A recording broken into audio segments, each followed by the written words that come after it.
go. Good Monday, July 14th morning. How are you? Welcome back to the Hat and Beard Show. I, of course, am your host, Hat and Beard. Thanks for tuning in. Thanks for telling a friend. That's what we love about you here. Boys and girls, it is the final stretch of the offseason. You can see it right on the cusp there. The start of training camps, the start of preseason, then the start of our NFL season, which we have been champing at the bit for. Oh, boy, since draft time, we've just been really slogging through it, getting our little bit of, temporary, dare I say, NFL methadone with UFL content. And today, guys, we've got another slog of stories lined up for you.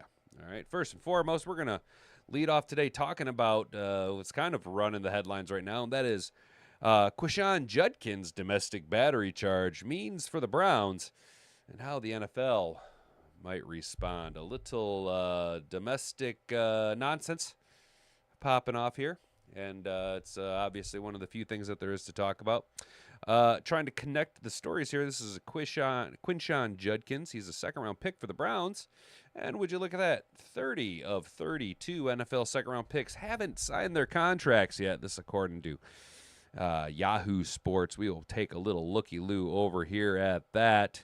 Haven't quite read through it. Just going off the headlines, And then you guys seen him on the thumbnail. That thumbnail, boy. Love him or hate him. He's a very polarizing figure here in the Motor City as well as other destinations, but really made his big splash, really got certain tags hung on him here, and that is former Detroit Lions first-round pick announces retirement from the NFL after 13 seasons in the NFL. Former Detroit Lions first-round pick. When you're sitting at 2, you got to draft Ndamukong, and he has officially announced his retirement from the NFL, so we'll just kind of poke around at that. I do have a poll up in the chat pertaining to that very question, and that is, what's your final verdict on Suh's time in Detroit? I gave you 4 options, and we have, everybody's voting 25% on all of them. Dominant or dirty or could have been a Hall of Famer or loved him here, hated him once he left. I think he is a absolutely dominant while being dirty player who could have had a Hall of Fame career, and I absolutely loved him. I was a stan for Ndamukong Suh, old Donkey Kong Suh himself here in Detroit. I literally was that guy who said, no, he didn't stomp on nobody. He clearly lost his balance. Come on now. There's nothing egregious about that. And then when he left, I was like, yeah, no, done. Ndamukong Suh is the dirtiest player in the NFL. But that's neither here nor there. Now, just let me know what you guys think down in the comments there in the live chat. But we will be poking around at Ndamukong Suh, a look back at his career, and then finally getting a little bit of national love. Maybe it's because the Lions didn't have just a fluke one-off year where we made for more or less a Cinderella run at an NFC championship game, fizzling out in San Francisco a couple years ago. We followed that up with a 15-2 record last year. We won the North back-to-back seasons, had the number 1 seed in the NFC playoffs, but unfortunately, cascading errors resulted in a divisional round exit for the Detroit Lions. But our success is multiple. There are multiple points to our franchise's success, but one of them being Jared Goff, the quarterback, the man at the helm of the offense, the guy who's out there with ice in his veins, underrated, left for dead, traded away to the Detroit Lions with 2 massive first-round picks that we were able to parlay into, some franchise-changing talent. And Jared Goff shucking the title of bridge journeyman, backup elite quarterback, signed himself a mega deal, right? Big old fat contract, got himself generational wealth. And now we kind of see him popping up in the media a little bit more talking about his wedding, a little bit more talking about his child announcement of his old lady being pregnant, right? And he's also, of course, on Netflix's Quarterback. But on top of all that, Jared Goff cracks NFL coaches executives' top 10 QB list for 2025. Once again, the Detroit Lions. Jared Goff is considered a top 10 quarterback in the NFL by league executives and coaches. This comes to us from Pride of Detroit. And old Jeremy Reisman generally has some good content that we like to poke and prod and do a little looky-loo around at that. And then just to kind of finish glazing ourselves on this Monday morning, we will be walking on over to A to Z Sports. He's become more than that. NFL execs finally admit they were wrong about Lions quarterback Jared Goff's game. So we're just going to continue to glaze ourselves there. Now, as I did point out earlier on, there is a poll going on that 4 votes have been cast already. Looks like there's 5 of you in the chat, so feel free if you got a free hand, go ahead and poke on over to the poll. Smash the like button if you enjoy what we're doing here. Just really assault it. Give it the old 2-piece and a biscuit, you know what I'm saying, while you're rooting around in the bathtub underneath the video here. If you're new, welcome. Why don't you feel free and go ahead and subscribe to the channel, right? Go ahead and subscribe to the channel if you're new here. Ring that notification bell so you can be notified every single time that we go live, Monday through Wednesday, 10 a.m. to 11 a.m., broadcasting exclusively from Grandma's Studio 1. We are the largest, fastest growing Detroit Lions and NFL content creation station, meeting those exact metrics that I just laid out for you. Now, guys, I've been teasing you about this. And this is why I need you to share. All right. We've seen a nice little uptick in growth last week. And cheers to all you new subscribers. I genuinely appreciate you guys wanting to be a part of this freight train we got steaming along here. But I'm going to need you to go ahead and share this video around because you're going to hear this. You're going to hear this for the next 6 shows. So all 3 shows this week. Let's take a little look over here at the calendar. What does old Hat and Beard have pulled up here? Oh, would you look at that? It's a calendar for the month of July. Now, what happens in the month of July? Well, there's 31 days in the month of July. Would you look at that, right? Now, what do we know about the last Thursday in July? Chat, what do we know about this? That's right. We know that is preseason game numero uno, week uno, Detroit Lions in the Hall of Fame game Thursday, 8 p.m. We playing the Los Angeles Chargers. And I'm not going to expect too much, but why am I highlighting that day right there other than preseason week 1? Well, since that's going to be preseason week 1, game 1, you see here, we are Monday, July 14th, halfway through our month. Now, we are going to have shows on Monday, Tuesday, Wednesday, our normal schedule, Monday through Wednesday. And then this week here, July 21, just going to let you guys know we're going to be freewheeling that week. We might go a little long on those days because after Friday the 18th, I'm on vacation. The 19th, the 20th, the 21st, 22nd, 23rd, 24th, 25th, 26th, 27th, and I don't return to work until the 28th. So originally, I know, you guys have had your ear to the ground listening for the mighty buffalo. And here it comes a stumbling and a rumbling. So I was going to go this week and go 5 days a week, but I want to be on vacation. Next Monday is Hat and Boob's birthday. So I felt like since I'm on vacation, it's her birthday, I'm going to enjoy this last week here of vacation and really prep ourselves, get ready, because mark it down in your calendars, boys. Share this all around the week of July 28th. That is preseason week 1. Monday, Tuesday, Wednesday, Thursday, and Friday, August 1st. That's right. We will be going live 5 days a week.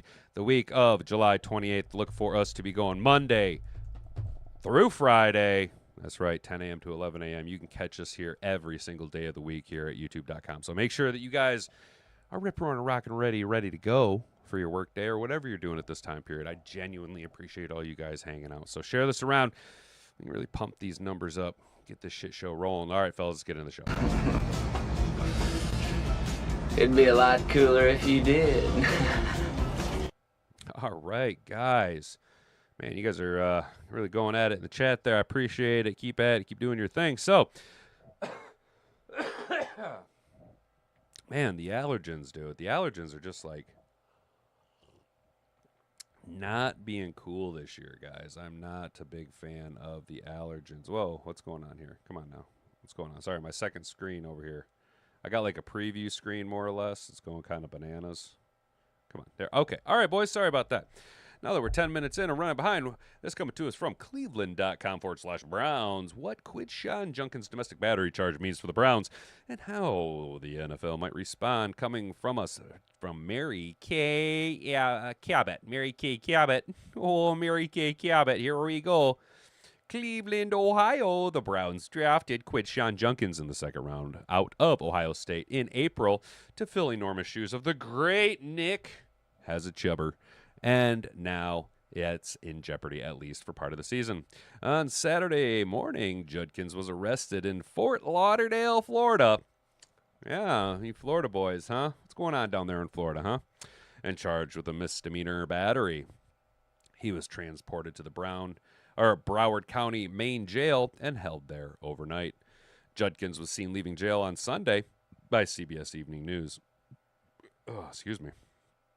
Judkins and the victim came to South Florida, quote, as friends, court records say, but she stayed with him for 5 days and celebrated her birthday before reporting the incident. Police responded Saturday morning regarding a, quote, delayed battery and determined that one occurred. The judge found probable cause prohibiting Judkins from contacting the victim contacting the victim and firearm access. Wow. CBS News Miami reported his bond was set at $2,500. The Browns said they're still gathering more information, and the NFL said it's aware of the matter, but declined further comment. Per NFL personal conduct policy, it will launch its own investigation, likely under the direct discretion of Lisa Friel, the league's special counsel for investigations. The arrest occurred just 5 days before Judkins, the only unsigned Browns draft pick of 7, is due to report to training camp along with the rest of the rookies and 4 quarterbacks on Friday. That's right. They got a log jam of dipshits in Cleveland trying to sling the rock, and we all know, if you don't know, roll with Joe.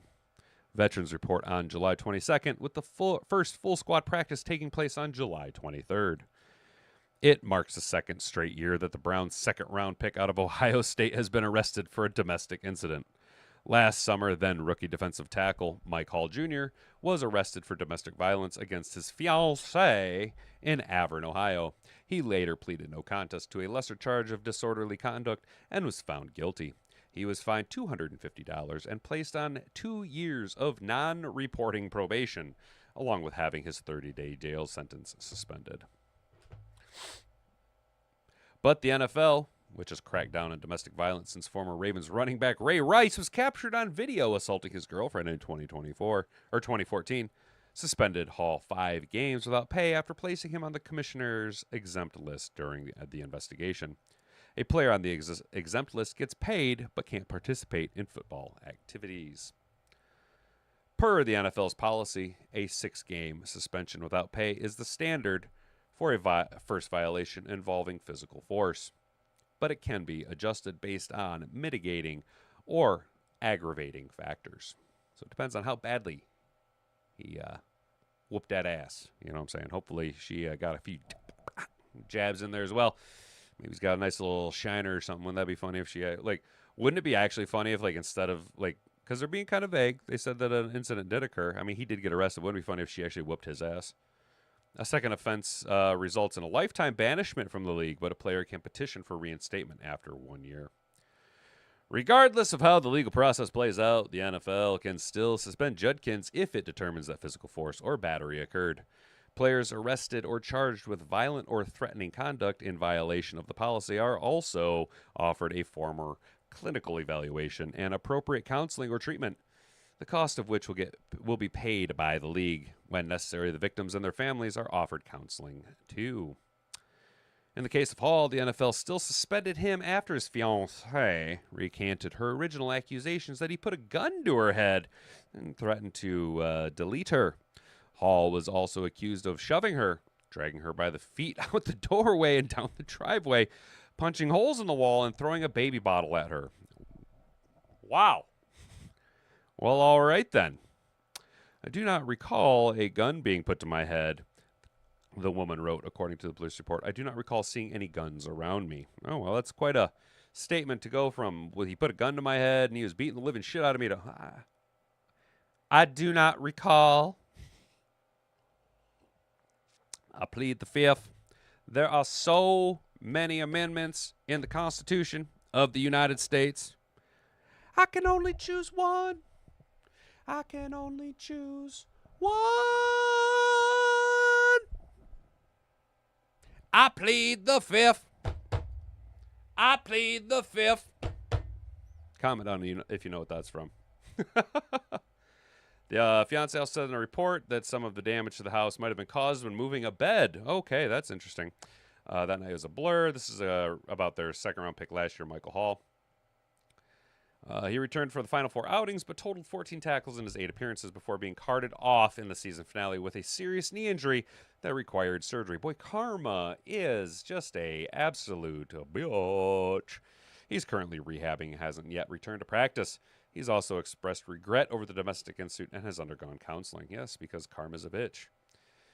If Judkins' case mirrors that of Hall's, he'd be permitted to practice during training camp and play in the preseason games before being placed on the commissioner's exempt list at the start of the regular season. Yes, very nice. At that point, he'd be able to attend meetings and work out at the team facility, but not practice or play. It remains to be seen how Judkins' arrest will impact his rookie contract. The Browns gave second-round linebacker Carson Schweschinger, number 33 overall, a fully guaranteed contract. Chef's kiss on that one. And the Texans followed suit with their fully guaranteed deal for the number 34 pick, Jaden Higgins, a receiver. The other 30 second-round picks remain unsigned as they try to secure similar fully guarantees. Judkins, 21, is the second Browns player to be charged with DV this offseason. Linebacker David Bush, 26, was arrested on May 5th in Bell Acres. Boy, I have a 6th grade reading level.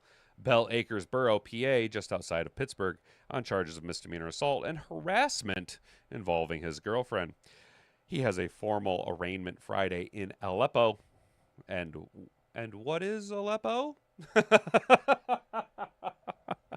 Township District Court, and faces NFL discipline regardless of the outcome.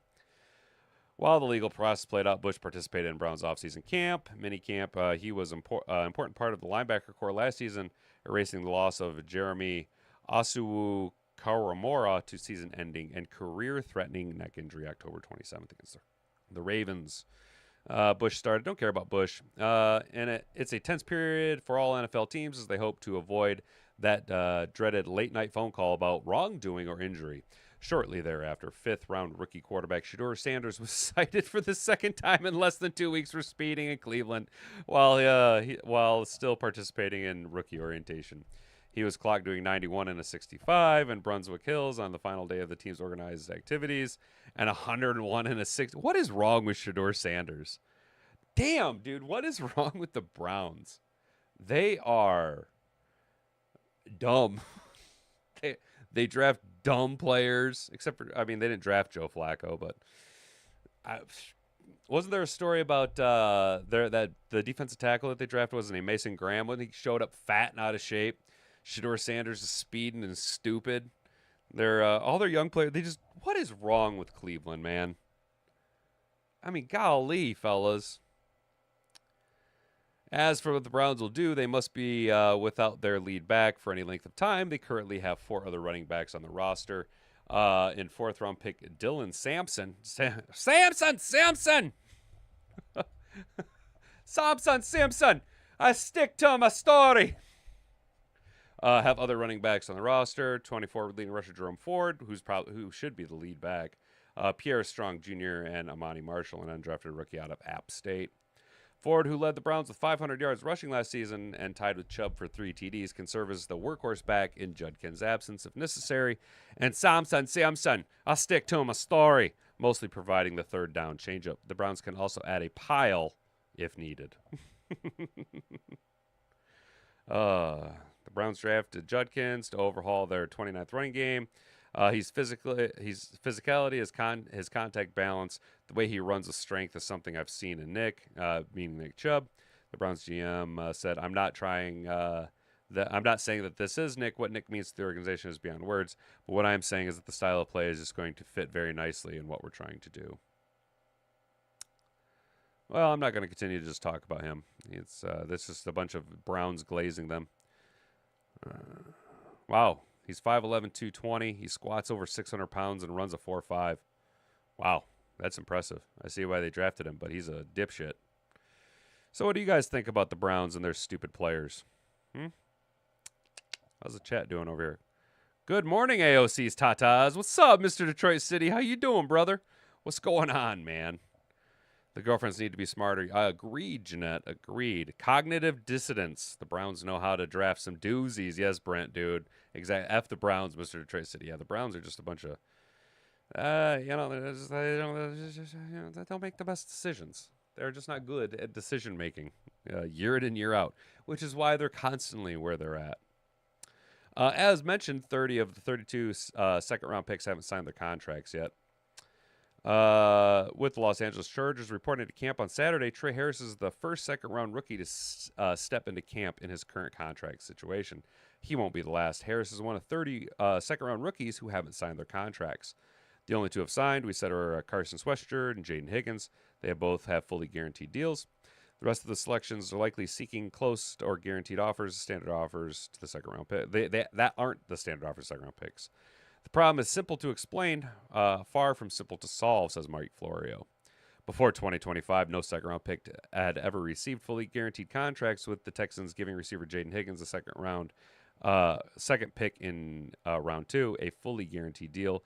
The issue was framed. The Browns quickly gave linebacker Carson Swessinger the first pick in round 2, a fully guaranteed deal. They had little choice. Once the player taken immediately after him got a fully guaranteed contract for the next 30 picks in the round 2. No deal has been done. While all of them participated in the offseason program under participation agreements, they won't be practicing or even present without signed contracts. It's not an ideal situation for teams. It'll be fascinating to see how long it takes. For those wondering, these are the second-round picks, number 35 through number 64 overall, who have yet to be signed. Obviously, you guys know them all, everybody, every single person. And namely, who we're talking about here and worried about the most is our big boy, the guy we traded up for, Mr. Tater Ratledge, the Motor City Mullet himself, dude. The guy I said we had to walk out of this draft with. So hopefully that's a lot of deals to get done. But hopefully the Lions, and what I've speculated about here is and also shout out real quick down here, Christian McCaffrey and his wife Olivia welcome a daughter into the world. So shout out Christian McCaffrey having a fucking kid. That's awesome. Good on him. But what I said before is specifically, at least I said it in reference to our guy Tate Ratledge here. But what I would imagine is a lot of guys are going to fall into this. What we see is guys kind of hanging up on what's going to happen with Tyler Shuck, right?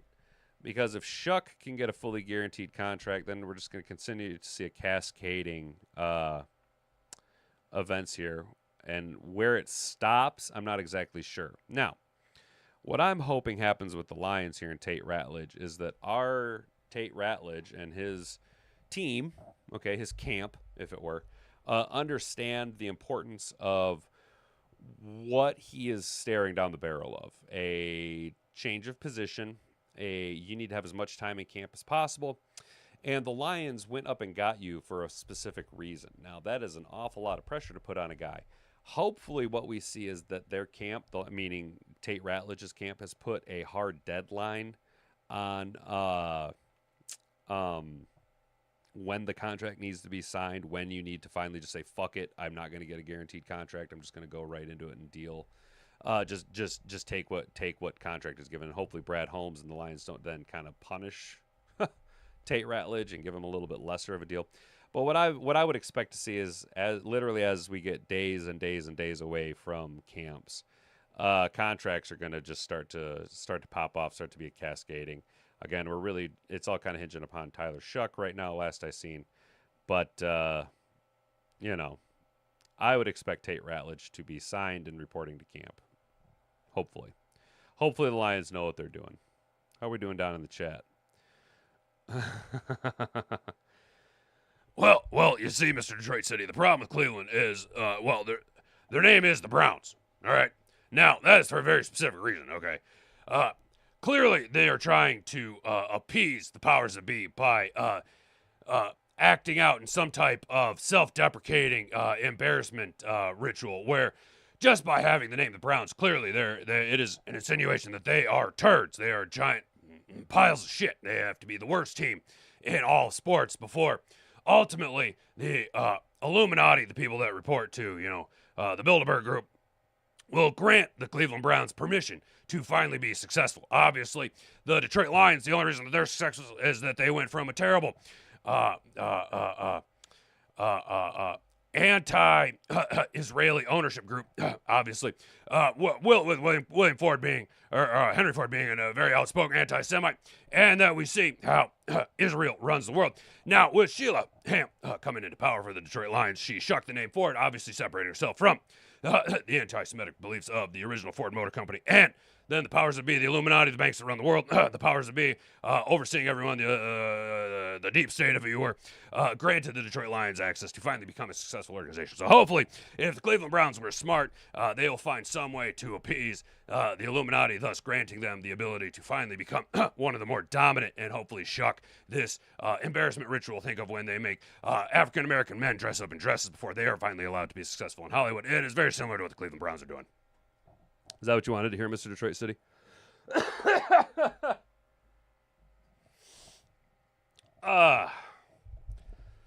That was all freewheeled. Woo! All right. Let him sit on the side. Yeah, dude. That's just it. Is a lot of these guys, once you just like bring them into camp and you're like, oh, no. You can't play. You have to sign. So you can do all the calisthenics and eat with the team, but eventually that camaraderie will finally break down and make them want to play. You know what I'm saying? I hope we sign Ratledge before camp, says Mr. Brent DeWitt. But I wouldn't guarantee his contract. Be thankful you got drafted and prove yourself first. Yeah, dude, this like greedy mentality of these second-round guys is starting to get a little tiresome. Tell your agent to sign. Well, and that's the other thing that I just thought of when you just on your comment, Sam. Could this be the agents thinking they're just a little bit, a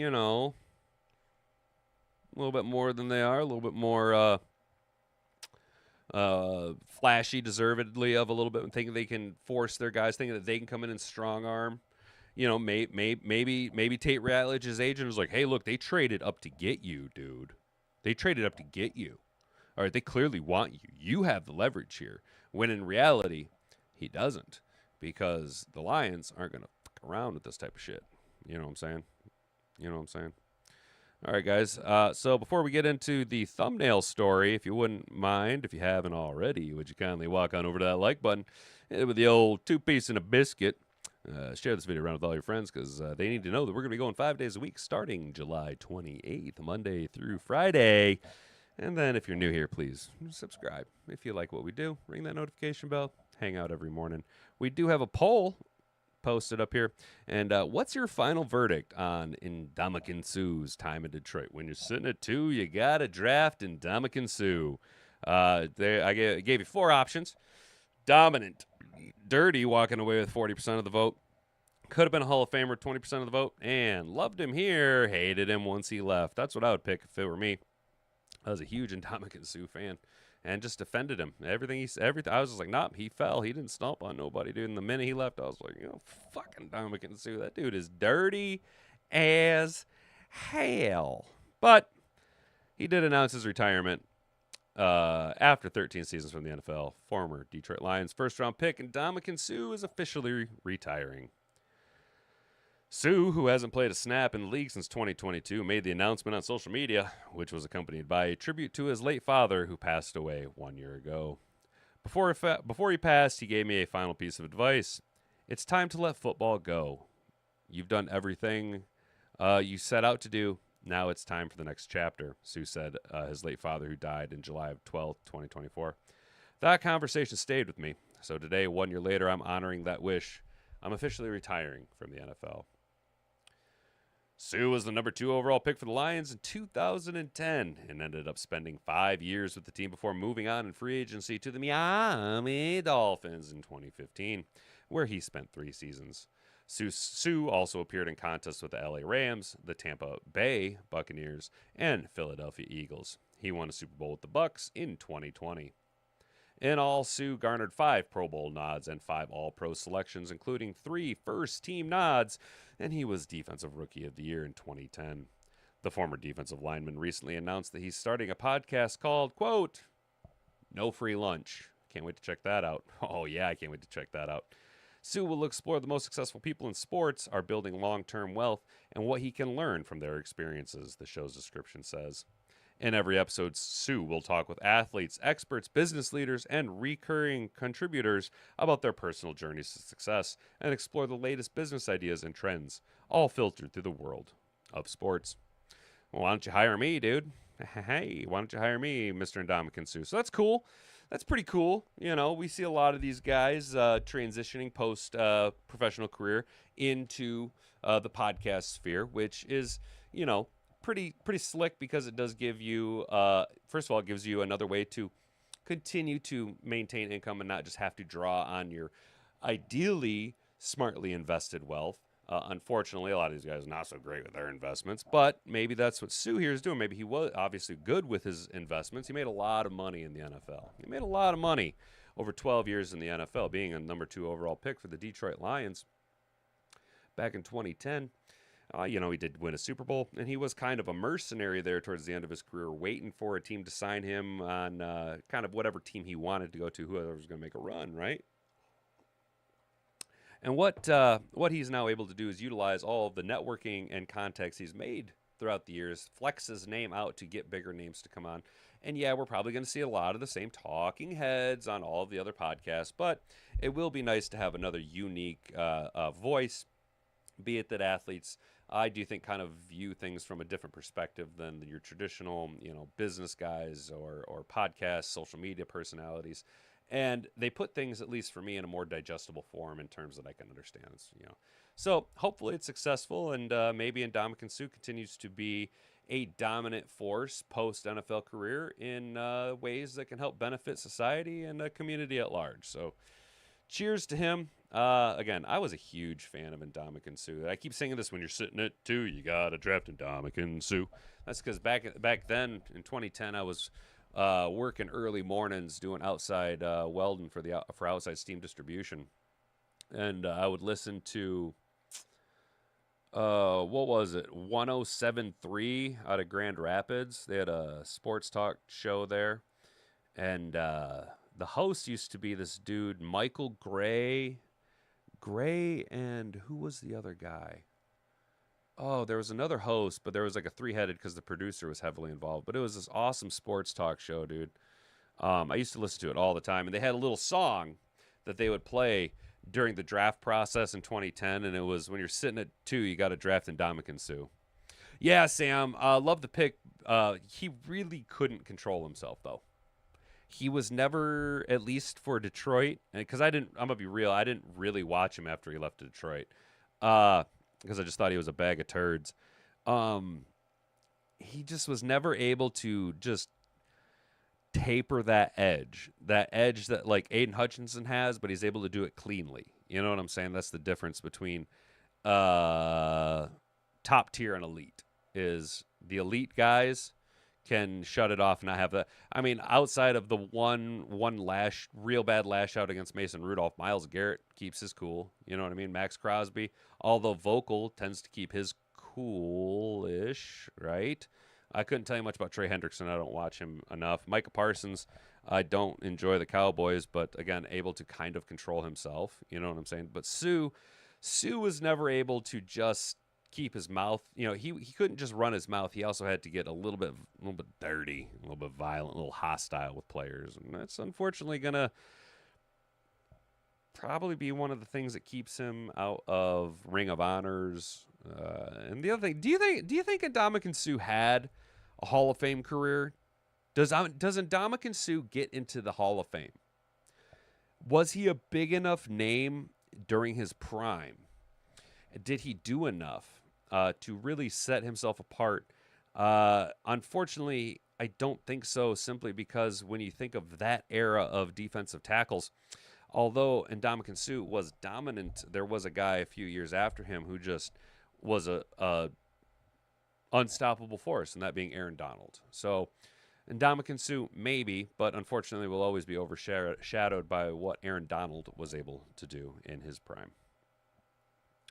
We're going to keep it home now. Going to talk about our Detroit Lions. So if you guys are new here and enjoy what we're doing, go ahead and subscribe to the channel. Ring that notification bell. We are going to be talking from Pride of Detroit. Jared Goff cracks NFL coaches executive top 10 QB list for 2025.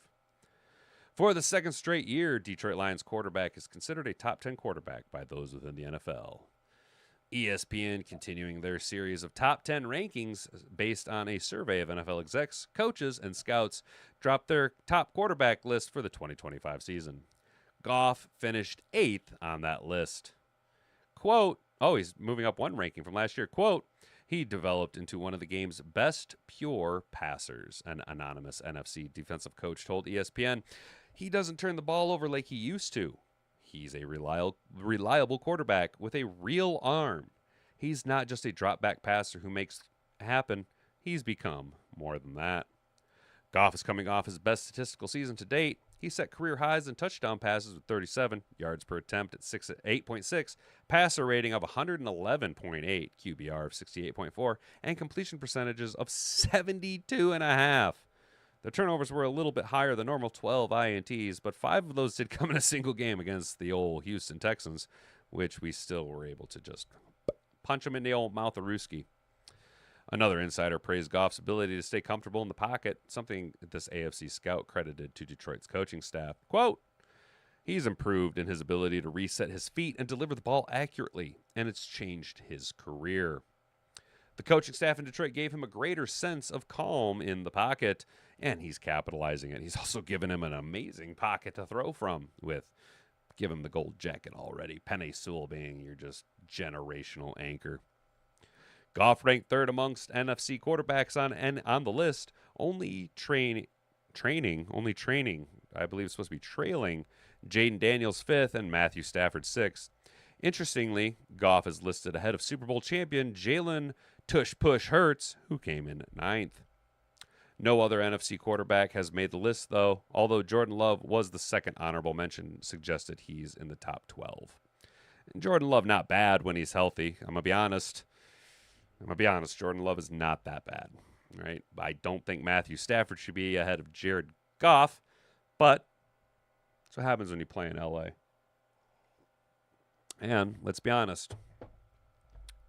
Any of the execs, coaches, or scouts affiliated with the LA Rams are going to not be happy about JG16 because he stood up Sean McVay's wife. You know what I'm saying? You know what I mean? Before we read our last article, what do we got going on here? Great player, but not enough for the Hall of Fame. Yep, I agree, Brent DeWitt. He's talking about Ndamukong Suh here. He is a great player, an absolutely great player during his time, but not elite. Not the statement, I don't know if they still do it, but was once Hall of Fame players are players you can't tell the story of the NFL without. And Ndamukong Suh is just a player. He's just an NPC. He's not a character that you can't tell the story without. He's just when it comes to the Hall of Fame, he's just another guy. He had everything you wanted, big, ugly, but not enough between the ears. And you know, Sam, you're right, dude. But he, unfortunately, Ndamukong Suh was like good in college, like academically. You know what I'm saying? Like academically, he did fairly well. And he was like an IQ smart player. I just think that once teams figured out that if they just pick at him a little bit and get under his skin easily, you know what I'm saying? I think that just kind of was the one thing he could never get through. And guys just kept doing it, and it was always going to be his Achilles heel. The polls hate Detroit players. Sam, I agree with you. They always hate Detroit players. We will always be the dirty, and we will always be second best. Even think about when opening week 2 years ago when we came out and punched Kansas City right in the mouth on prime time during their banner unveiling. And we didn't win that game. The Chiefs lost it because Chris Jones, asterisk, you know what I'm saying? Asterisk. The Lions don't beat anybody. Everybody just ends up losing to Detroit, even to this day when we're the most physical team in the NFL. We don't beat teams. Teams just lose to us still. We'll always be second best. Even if we won a Super Bowl, or when we win the Super Bowl this year and shut out the Bills 59-0, we will still somehow not have won the Super Bowl. Somehow Josh Allen will have lost the Super Bowl. You know what I'm saying? You know what I'm saying, guys? It's annoying. It's fucking annoying. We're just going to pile on the self-glaze here, fellas. He's become more than that. NFL execs finally admit they were wrong about quarterback Jared Goff's game, and it's about goddamn time. Let me hit this old oil can real quick, fellas. We got a little cotton mouth. I can't wait to see where our offense is going to look like this season. No more stupid play calls at crucial times. Yeah, by Osama Bendover Johnson. Should help. Yeah, I'm really expecting to see the goofy little reverses and passes by J-Mo. That's going to go out the way. We already know we should expect John Morton likes to throw the ball downfield. We have a great offensive line. We have 2 of the top 10 running backs in the NFL. Jared Goff is one of the best play-action passers in the league. And J-Mo is looking to be cut free. And I don't mean from the team. Free J-Mo. It is time. It is time. It is time, Jameson Williams. Your time is now. The iron has never been hotter than this season for Jameson Williams. Vertical passing attack, outstanding offseason, glorious minicamp. He's looking bigger, stronger, and faster than ever before. We already know that Amon-Ra is going to do Amon-Ra things and that Sam Laporte is going to destroy the middle of the defense.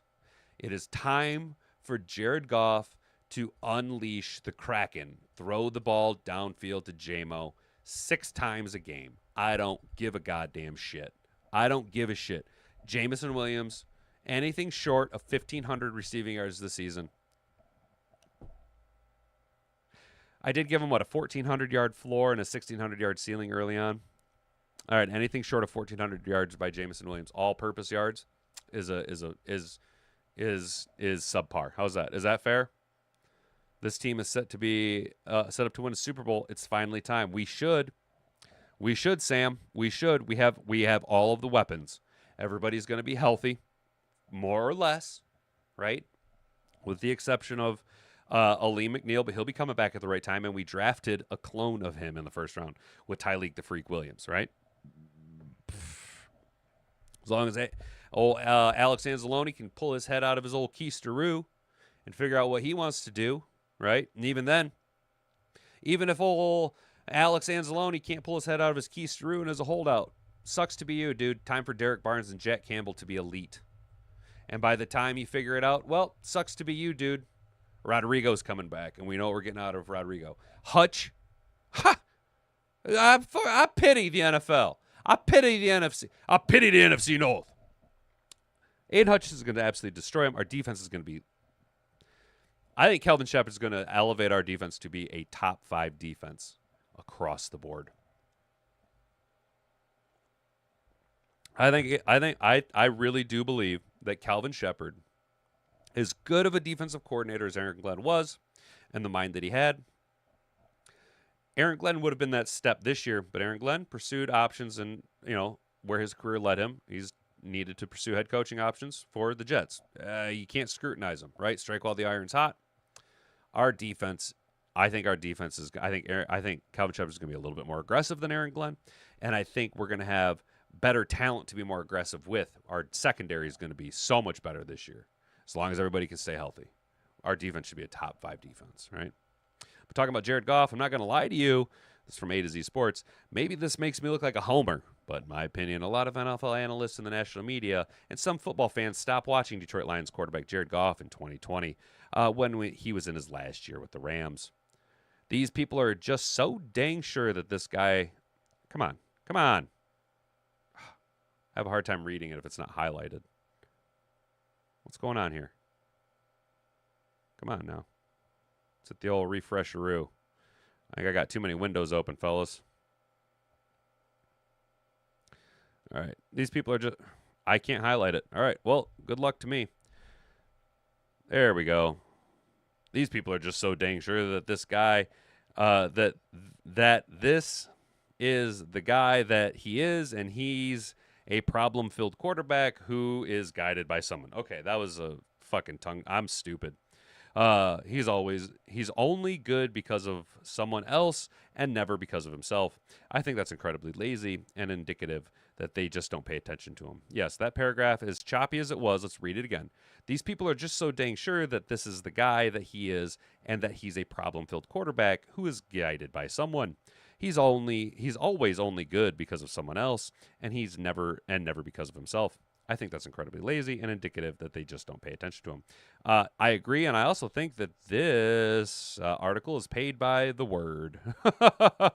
That's not how people in the league see him anymore, even though they might have it at times. Jared Goff came in at number 8. We talked about that. Could those be Brian Flores' words, talking about the quote that we read earlier? He's developed into one of the game's best pure passers, a veteran NFC defensive coach said. He doesn't turn the ball over like he used to. He's a reliable quarterback with a great arm. He's not just a drop-back passer who makes it happen. He's become more than that. Could those be Brian Flores' words? He has a lot of trouble with Goff these days. I don't know which coach said this, and there's a solid chance it's not Flores. But those words are big because it's something you just don't hear a ton of at the moment. It's the understanding that at one point in time, he was that player, but he's not that guy anymore. Goff has proven to the league that in the last 3 seasons that he is one of the better quarterbacks in the NFL. Is he Patrick Mahomes, Josh Allen, or Lamar Jackson? Well, he's got the wheels of Lamar Jackson, the size of Josh Allen, and the arm of Patrick Mahomes. No, he's not. But it's more than fair at this point to say that he's a tier below them, and it's not an accident. People in the league are seeing it, and it's time for these analysts and football fans to take notice too. Especially when, as I'm calling, Jared Goff will have 6 pick sixes this season. 3 per game against the Chicago Bears when Jared Goff starts at corner for the Detroit Lions and makes Ben Johnson look silly. Oh, all right, fellas. What do you think? What do you think? What do you think? What is this? What is this little 2-minute article? Should we listen to this little 2-minute thing? Oh, I can't rewind it. What is this? Oh, no, I'm not listening to an ad. Whatever. All right, fellas. How we doing down in the chat? We're getting towards the end of the show here. Bunch of dudes. Gibbs said that he's taken more reps at wide receiver than the previous 2 years. Love the idea of Gibbs in the slot. Too bad for opposing linebackers. Well, and that was the thing, Brent. It's something that was talked about a lot when we drafted Jahmyr Gibbs because nobody really knew what we were going to do with him after signing David Montgomery. And people were like, oh, Jahmyr Gibbs in the slot would be absolutely devastating. What linebacker is going to be able to cover him? What linebacker is going to be able to split out and cover Jahmyr Gibbs? Exactly. Nobody. That's what I'm saying, dude. That's gonna be awesome to watch. Stafford made more bonehead decisions than Goff here in Detroit. So that's because Stafford has big, goofy, white teeth, and he's an idiot, and he's married to a girl named Kelly Stafford. And she's a twat. Twat, did you say? She's a twat. Yep, facts, Brent. Exactly. I'm drafting Gibbs if I'm in the top 4. Yeah, but Sam, you said that you really are high on Gibbs, huh? So I haven't played season-long fantasy in many, many years. Has there been a transition back to running? Are we seeing more running backs get taken in the first round? Because there was a good couple years there where very rarely, and it was like Alvin Kamara in his prime. Oh, there is more of a tick up on running backs as we see usage in the running backs in the NFL tick up. How high does Monty go? I'm thinking of betting on Gibbs for Offensive Player of the Year. Oh. What are the odds, Brent? Let's take a little look. Let's take a look at the odds here, huh? What's going on here? Gibbs. Oh, yeah, dude. You could make. Wow, dude. He has a better chance of winning it than Justin Jefferson or Derrick Henry.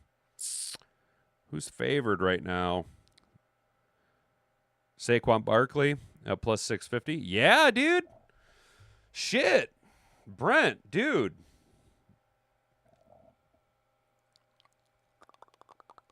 That's not a bad option, brother. That's not a bad option, especially because Gibbs is going to probably have 20-plus touchdowns again this season. I'd expect to see his offensive production. I think Gibbs is easily going to have 2,000 all-purpose yards this year, easily, and 20-plus touchdowns. The question is how many rushing yards does he get? Does he go for 1,700? Is there a world where our offense is so elite that Jahmyr Gibbs can almost eclipse 2,000 rushing yards and have like 500 to 800 receiving yards? Can Jahmyr Gibbs have plus 2,500 offensive production yards and 25 touchdowns? If Jahmyr Gibbs can go for 2,500 all-purpose yards and 25 touchdowns, sorry, I was watching the chat. Jahmyr Gibbs easily walks away with Offensive Player of the Year. Plus 1,000. The only problem I have with preseason betting, Motown Mitch. Good morning, Motown Mitch. I don't know if you're new here, brother, but welcome. The only thing about preseason betting is you're going to get the best odds, but god damn, you put $100 on it. Yeah, you could turn it into a huge flip, or week 1 of training camp, Jahmyr Gibbs can fuck his hamstring up and be not done, but effectively handicapped the entire season. You know what I'm saying? And then it's all Monty all season long. Monty and Sione Vaki, because Jahmyr Gibbs has a huge fall off because he's hampered by a preseason hamstring injury that just nags him all season long. Gibbs is bigger this year. He's going to take over. Well, I do expect Jahmyr Gibbs to be considered the, quote, lead back. In our offense, though, who really is the lead back? It is, I think, at a week-by-week basis, who has the hot hand at the time. If after the first half, Gibbs is struggling to punch through, but Monty's getting 5-6 yards, grinding it down the field, obviously, mid-game, you're probably going to want to transition to a little bit more ground and pound if you're having success. That doesn't mean that Jahmyr Gibbs is going to be ineffective in the game. It just means that maybe the game flow dictates, which is something that is nice to have, two very viable, different style running backs like that, is you can shift gears mid-game without much impact because the team is engineered in such a way. The other thing that might hinder Jahmyr Gibbs' production this year is I really do think Jared Goff has a very good chance of throwing for 5,000 yards. I really, really do. I think that John Morton has a more aggressive vertical passing game in mind, and Jared Goff, Dan Campbell, and the Detroit Lions organization are sick of hearing about small PP, Benedict Arnold, Osama Ben Johnson, the trader in the Windy City, and how he's just this offensive mind, and how he was the keys to success for the whole thing. When in reality, I think Ben Johnson was just a seat holder for whoever Dan Campbell, or a seat holder for whatever game plan Dan Campbell and the entire organization cooks up. I think he's just a mouthpiece and is someone who maybe has a little bit more say in the overall direction of the game, but not the final stamp of approval. I think really Dan Campbell is the final stamp of offensive approval on our team. And I think that the Lions offense want to prove something. And we know that we're going to have wicked success against the Bears because the Bears aren't going to win a single game in the small PP Benedict Arnold, Osama Ben Johnson trader in the Windy City tenure, right? He's Matt Patricia 2.0. And as long as Jared Goff is having a monster season, short of Gibbs really racking up those receiving yards, maybe a little bit drop off. Goff for 5,000 yards. Yes, Brent, I know it sounds weird, dude, but I really, really, really do think that Jared Goff throws for 5,000 yards. I mean like 5,093, maybe 51,500. We're not talking 5,500, 5,600. I'm talking he gets right up to the edge, and then the final week of the season, midway through, he completes a couple passes. gets him over that hump, and then we see, Hendon Hooker or whoever is the backup at the time come in to just kind of finish the game out, because by that time we'll have already wrapped up the North and the number 1 seed, and we'll be looking to stay fresh for a Super Bowl run. He's good in space, speed in space. Sam, you are not wrong. You are not wrong. Jahmyr Gibbs, when Jahmyr Gibbs gets in space, it's like watching Barry Sanders. When we as fans see the opening, it's already done for. When Gibbs sees that opening, he can outrun anybody on the field, and he's gone. He's gone in an instant. He puts his foot in the ground, he makes his cut, and he's gone. You know what I'm saying? Can't wait for the season to start, and the Lions will shut down the talking heads. Jeanette Hall, hell yeah. Look at you, number 1 top fan in the chat. Jeanette Hall holding it down. You guys got to step your game up, dude. You guys got to step that game up. Coming in hot and heavy, though. Oh, I see. It's got everyone topped out at 75. I don't know what this top fan shit is, guys. I'm not going to lie. I have no idea. If you got going for 5,000, how do you get those yards distributed? So I've got 3,000 yards going to between Amon-Ra and Jameson Williams, because I got Amon-Ra going for 1,300 to 1,400. I got Jahmyr Gibbs going Jameson Williams going for 1,400 to 1,600. If you take those both at the high end, we've got 3,000 yards right there. Chip in another close to 1,000 yards for Sam Laporta, so we're at 4,000 yards. And then between the running backs, namely Jahmyr Gibbs, taking on the brunt of that, say 500 to 600 yards. You can polish that off with distribution to Fireball Tim Patrick, 300 yards. Isaac Tesla, another 300 to 400 yards. I think it's very attainable as long as Jameson Williams is the linchpin to Jared Goff having a 5,000-yard season. If Jameson Williams can have this breakout year that we're all literally, he has to have this breakout year. Jameson Williams, for this to happen and for the Lions to be successful, Jameson Williams has to have this breakout year that needs to be coming. He needs to have 1,600 receiving yards. So if between the 2 wide receivers you can get 3,000 yards and 15 touchdowns, which I'm calling for every 100 yards of receiving for the 2 wide receivers, 1 touchdown apiece. So 16 for JMO, 14 for Amon-Ra. So what is that? That's 30 touchdowns right there. Easily distribute 20. You got 7 going to Laporta on his way to 700 to 1,000 receiving yards. Goff is breaking Stafford's records in Detroit. Yes, I completely agree with you, Sam. I think when it's all said and done, we will be saying the only thing that we'll be saying about Matthew Stafford is that he was the package deal that brought in the savior of Detroit, the greatest quarterback in the history of the Detroit Lions, the man who will lead the ship to a Super Bowl, bring home the Lombardi Trophy to the Motor City for the first time in franchise history, JG16 Jared Goff. Jared Goff will ultimately, by the time it's all said and done in Detroit, have his number retired along with Barry and Calvin Johnson.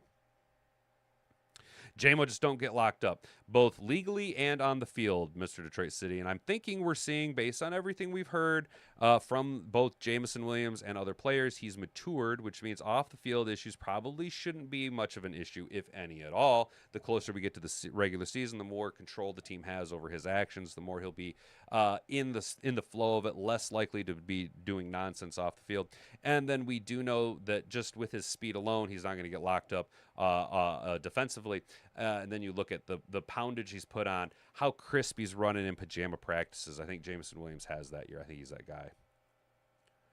We do. We need Sam or Brent. I agree with you. We need Waymo JMO this year. We do. We need him to be Waymo JMO and just absolutely go bananas. So my distribution, does that make sense? I know the math isn't exactly polished and we have fluctuating numbers, but as long as everybody hits the high-end scale of the numbers that I'm calling for, it should be relatively easy. But again, that's completely hinging upon Jameson going Waymo JMO, Super Saiyan JMO this year, and Amon-Ra continuing to be exactly what he has been throughout his tenure here in Detroit, a solid wide receiver 1. Yes, at this point in the season, Jameson Williams will be considered the wide receiver 1 statistically, but as far as your lead pass catcher, the guy who Jared Goff relies on the most, the guy who defenses need to immediately stop, will be still Amon-Ra St. Brown.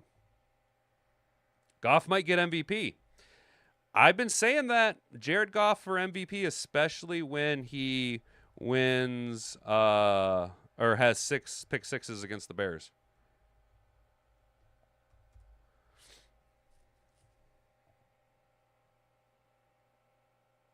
Holy shit. Wow. 3,000 to 4,000. Guys. Okay, tell you what.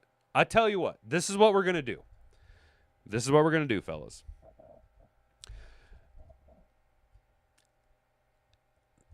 The week of week 1 of the regular season, I will set some dollary dues aside. Not a shitload, but we'll make the picks here live. We'll do it on DraftKings. I'll make season-long bets. I will make a bet for JG16 to win MVP. I will make a season-long bet for Jahmyr Gibbs to win Offensive Player of the Year, and I will make a season-long bet for Aiden Hutchinson to win Defensive MVP. And if I can make the bet for Comeback Player of the Year, I'll also make Aiden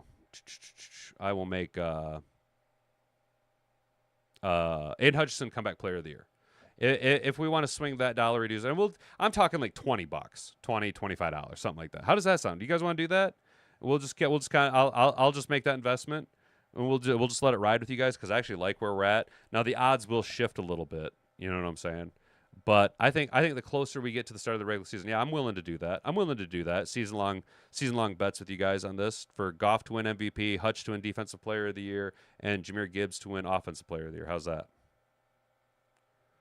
What do you mean? If you had a flag football team and could pick any, and could only pick one player, who you got? JMO versus Gibbs. Oh, Gibbs hands down. Yeah, no, Gibbs 100%. Everybody, Brent, Mr. Detroit City says Gibbs hands down. Brent says Gibbs. Sam, tough question. I mean, it is, but I think Gibbs more. Jeanette Hall says Gibbs. Yeah, it's our year, Sam. It is, and I think Jahmyr Gibbs is that guy if we were to build a flag football team. So. All right, guys, I appreciate all of you hanging out. We got, 90 in the chat. We ended up with 6 votes in the poll. What's your final verdict on Ndamukong Suh's time in Detroit? 17% of the vote said dominant. 33% said dirty. 33% tied for dirty, said he could have been a Hall of Famer, probably if he wasn't so damn dirty. And then 17% of you said, I loved him here, hated him once he left. Let's go ahead and end that poll. Appreciate all of you guys participating in that. It's our year. We'll take JMO. Oh, gotcha. Hell yeah. All right, fellas. I appreciate all you tuning in today. Today we talked about some odds, and we kind of built ourselves a plan on placing some season-long bets once we get closer to the start of the regular season. We talked about Quinshon Judkins and his domestic issues and how the Browns just cannot seem to get out of their own way because, it's a self-deprecating sacrifice that they need to make in order to appease the gods, the all-powerful Illuminati. Talked about the 30 of 32 second-round picks who are holding out as camp gets ever so closer and what we can expect out of them. Personally, I think there's going to be a hard deadline. Guys like Tate or Ratledge need to shit or get off the pot because, boy, you got shit to learn, man. You got a lot on your plate this year. You better buckle up, Buttercup, sign that contract, and get into camp. Talked about our thumbnail frontman, Ndamukong Suh, what he did in the NFL and what he plans to do post-NFL career. Should be something beneficial, I think, to the community at large. You know what I'm saying? We also then glazed ourselves with JG16, as he has been ranked at ESPN's top 10, number 8 quarterback in the NFL per execs, coaches, and scouts. And then, of course, we just glazed ourselves a little bit more at A to Z Sports talking about JG16. And while we were at it, we looked at the odds for JG16 to win NFL MVP, as well as Gibbs and some things to kind of poke around at. So, Motown Mitch, good morning. Have a great day, everyone. One Pride Worldwide, Brent DeWitt. One Pride Worldwide, brother. You have yourself a great start to the week, dude. Happy Monday. Been a pleasure enjoying the show. Enjoy the show. Motown Mitch, I enjoyed you being here, brother. Thanks for tuning in. A guy you a sub and a like. Fuck. Dude. Motown Mitch. Brother. I appreciate that, dude. Thank you so very much. We are live Monday through Wednesday for the next 2 weeks, and then July 28th. Ooh. Get ready, July 28th, boys. We're going to be going 5 days a week as we get locked and loaded for this NFL season. The Cleveland Turd, Sam Armstrong. Yes, they are. The Cleveland Turd Bird. So, fellas, I appreciate you tuning in, hanging out, doing your thing. chatting it up with me, chewing the fat, talking ball. We're getting ready. That regular season's ever so close, and I can't wait for it. Thanks for tuning in. Thanks for telling a friend. That's what we love about you. Guys, I've been Hat and Beard. You've been an attentive audience. Until tomorrow morning at 10 a.m., 11 a.m., from 10 a.m. to 11 a.m. Eastern Standard Time here at youtube.com. Stay out of trouble. Bonga bonga. Frig off.